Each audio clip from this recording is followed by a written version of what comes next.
Over to the Secretary of Transportation, Pete. Well, thanks, Secretary Blinken. Good afternoon, and congratulations to the honorees, and thank you to all of my colleagues across the administration working together on this.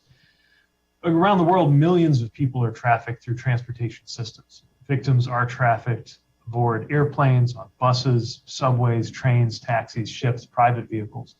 And those who escape are often relying on transportation networks to get away. So we recognize that transportation has a vital role to play in the fight against human trafficking. This year, we're continuing our work with over 500 transportation leaders who have signed our pledge against human trafficking to train more than 1.3 million employees across all of the modes of transportation, just as we regularly train our 55,000 employees here at DOT.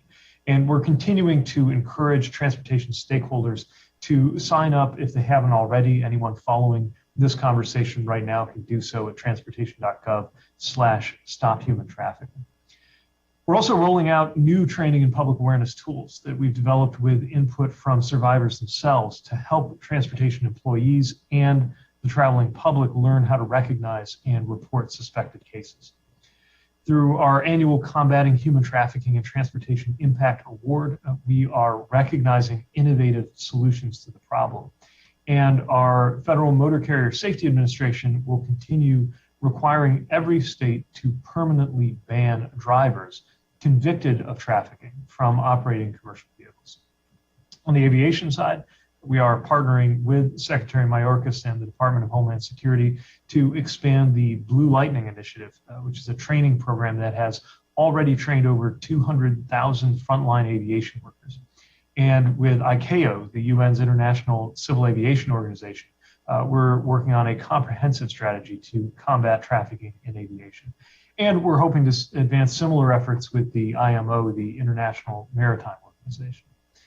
Finally, I want to mention that under the bipartisan infrastructure law, we are reestablishing DOT's Advisory Committee on Human Trafficking, which is going to work with the Attorney General's office to provide regular reports and information with best practices, recommendations, and analysis of human trafficking violations that involve commercial motor vehicles. We know that stopping human trafficking is a responsibility of every transportation leader at every level of our many transportation systems in the US and every member of the traveling public.